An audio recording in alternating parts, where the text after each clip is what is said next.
मंसूर शेख, संस्थापक संविधान बचाओ मंच। आज सबसे पहले तो मैं आप तमाम लोगों की कुर्बानियों को सलाम कि आप लोगों ने मुंबई जैसे शहर में रहते हुए अपनी मसरूफियात से टाइम निकालकर, अपनी बिजनेस से टाइम निकालकर यहाँ पर आए और एक बहुत ही स्पेशल कॉज के लिए जी जो ऑर्गेनाइजर्स हैं उन लोगों को भी बहुत बहुत सलाम, क्योंकि ये सब कोशिशें हमको करनी पड़ेंगी। क्योंकि आपने देखा कि देश में जैसे कोरोना काल आया, अब कोरोना काल के अंदर पिछले एक साल से 2021 का एकेडमिक ईयर शुरू भी नहीं हुआ, मतलब इस एकेडमिक ईयर का कहीं पर कोई एक दिन एक क्लास भी नहीं लगी। लेकिन अगर फीस के नाम पे आप देखेंगे तो term fees, library fees, laboratory fees और ना जाने ट्रांसपोर्टेशन और कितनी तमाम चीज़ें आप लोगों से ली गई, हमसे भी ली गई। मैं आपको 2 साल पहले का एक छोटा सा किस्सा बताऊं। मेरी बेटी ऑर्किड इंटरनेशनल में थी 4th स्टैंडर्ड में, उसको कहीं पर आंख पर कहीं लग गया।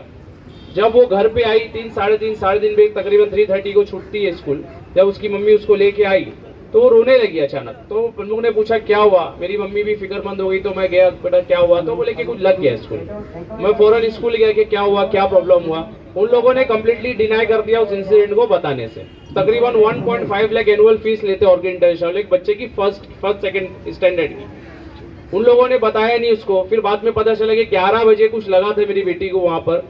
फिर मैंने मेडिकल वगैरह किया, पुलिस में कंप्लेंट भी किया, लेकिन हमारे बदकिस्मती से हमारे मुल्क में ऐसे कानून ही नहीं है कि जो इस तरह की चीज़ों को कवर करे। और स्कूल वालों ने सीसीटीवी कैमरा प्रोवाइड नहीं किया, जो उनके फुटेज थी वो नहीं बताया, कैसे लगा वो नहीं बताया। बाद में पता चला, मैंने उनसे भी कहा कि मैडम हो सकता है बच्चा सीढ़ी से गिर सकता है, कहीं कुछ हो सकता है, इसमें आपकी गलती नहीं है, लेकिन at least you should have inform me. जब 11:30 को आप जो भी हुआ, मेरी बेटी को लगा जैसा भी लगा, उसकी आंख बच गई।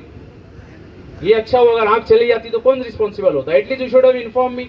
मैं आता, मैं मेरी बेटी को ले जाता, मैं उसका मेडिकल। आपने उसको 11 बजे से 3:30 तक उस तकलीफ में स्कूल में बिठा के रखा, आपने उसको फर्स्ट एड प्रोवाइड नहीं किया, आपने उस पर कोई जिम्मेदारी नहीं ली, वो अपनी डेस्क के ऊपर रोती रही। तो बोला इसका तो आपको जुर्माना भरना चाहिए ना मैडम। फिर मैंने उसके लिए एजुकेशन मिनिस्टर तक गया, उनको बताया, लेकिन कोई सुनवाई नहीं हुई कहीं से। बोलने की बात ये, तो ये सुनवाई क्यों नहीं होगी?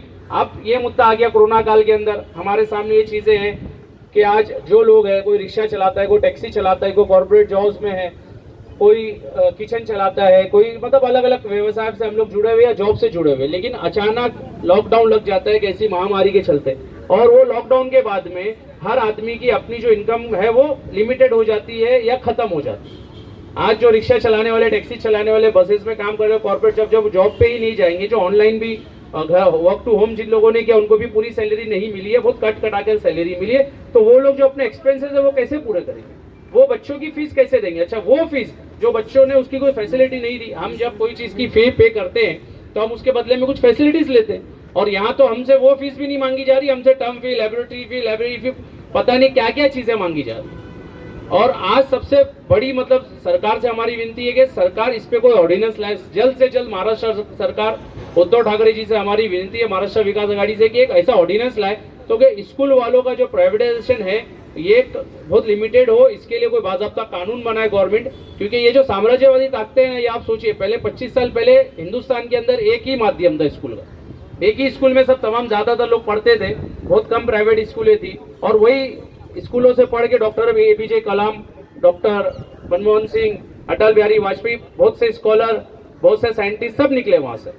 पहले प्राइवेट स्कूल ऐसी नहीं थी जैसे आज तरह की। अगर प्राइवेट स्कूलें बनती है, कुछ लोग वहाँ जाना चाहते हो, बेशक जाए, लेकिन गवर्नमेंट को अपनी सरकारी स्कूलों का भी स्तर बढ़ाना चाहिए, उस पर भी उनको काम करना चाहिए। एजुकेशन मिनिस्ट्री को, गवर्नमेंट को फंड देना चाहिए। दिल्ली में आम आदमी पार्टी का मॉड्यूल हमने देखा, कई जगह उन्होंने कुछ कोशिशें की, तो हमारे यहाँ भी हो सकता है। 37,000 करोड़ का BMC का बजट है, आधे से आधा बजट उसमें कोलैप्स हो जाता है, यूज ही नहीं होता है, तो उसको एजुकेशन में आप डाल सकते हैं। कहीं ना कहीं जो आप ये सोचिए कि अमीर आदमी तो अपने बेटे बच्चे को कहीं ना कहीं से पढ़ा लेगा, लेकिन जो गरीब, जो आज रोड पे काम करता है या 20-25 हज़ार 15 हज़ार की सैलरी उठाता है या शायद 5,000 की सैलरी उठाता है, उसका बच्चा कैसे पढ़ेगा? आज ये कोरोना काल के अंदर हर देशवासी ने एक दूसरे से कंधे से कंधा मिलाकर चला, जाति धर्म से सबसे ऊपर उठकर हमने इंसानियत होने का फर्ज उठाया। हमने किसी ने कहीं राशन पहुंचाया, किसी ने किसी को कहीं खाना खिलाया।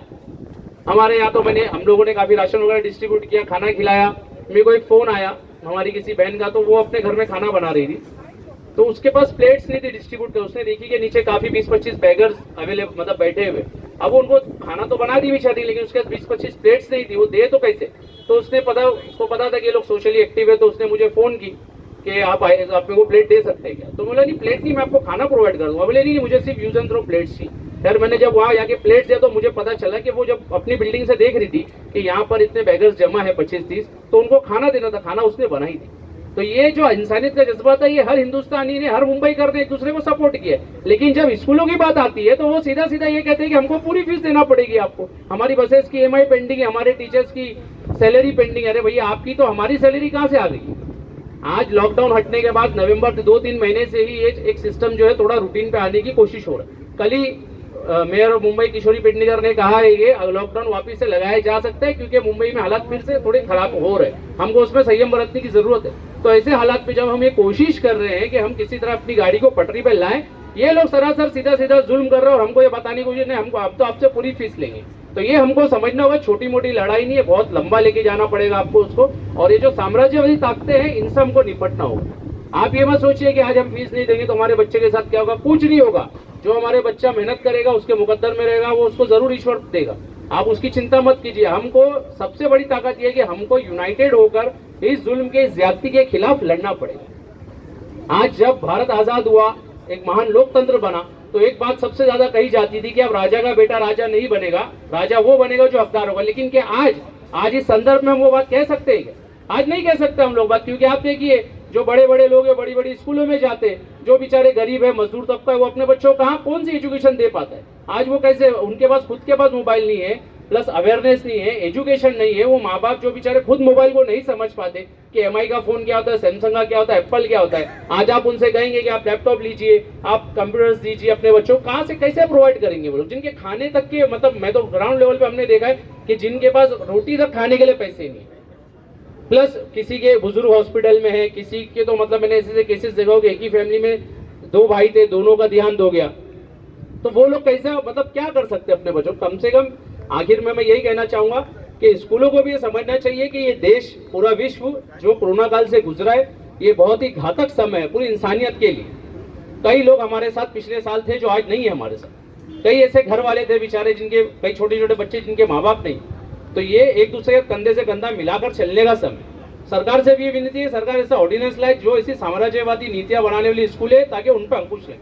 और आखिर में हम लोगों को एक जबरदस्त तरीके से मुत्तहिद होकर यूनिटी के साथ खड़े होना होगा ऐसे तमाम लोगों के खिलाफ जो ये बताते हैं कि भाई आपको इतनी फीस भरनी पड़ेगी, हम सीधा सीधा फीस नहीं भरेंगे। No school no fees.